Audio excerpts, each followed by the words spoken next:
ఎన్నికల కోడొచ్చేస్తుంది కాబట్టి ఆగమేఘాల మీదన ఇళ్ళు ఇచ్చేస్తున్నారు. 80% ఇళ్ళు పూర్తి చేశారు చంద్రబాబు. ఆ తర్వాతన ఇప్పుడు వచ్చి జగన్ తాళాలు ఇచ్చాడు రంగులేపిచ్చి. ఇది ఓ పెద్ద ఫోటో పెట్టి ఈనాడు ఫ్రంట్ పేజీ.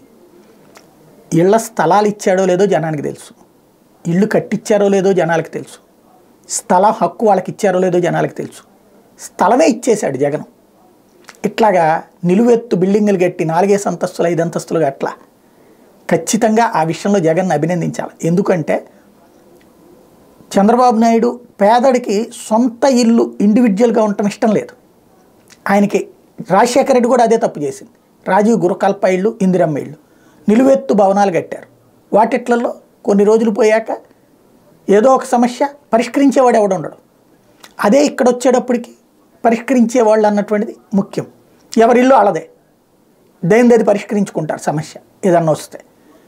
అలాంటిది లేదు. ఇంకోటి 80% పూర్తి చేసేసారు. చంద్రబాబు గారు హయాంలో కేంద్ర ప్రభుత్వం ఇచ్చిన ఇళ్ళు 20 లక్షలు.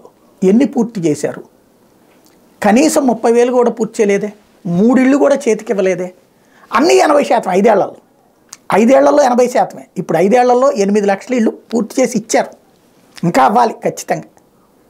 కానీ ఒక 8 లక్షలన్నీ ఇచ్చారు. అప్పుడు ఒక్కటంటే ఒక్క ఇల్లు కూడా ఇవ్వలేదు. కానీ గృహప్రవేశం చేయించేశారు. మరి ఇల్లు ఇచ్చేసాం 20 లక్షల ఇళ్ళు కళ్ళు కనబడట్లేదా అని మాట్లాడారా లేదా ఆ రోజున? మరి 80% పూర్తవడం ఏంటి? ఆనాటి మోసాన్ని ఈనాడు రివర్స్లో ఈనాడు వాళ్ళే రాస్తున్నారన్నమాట.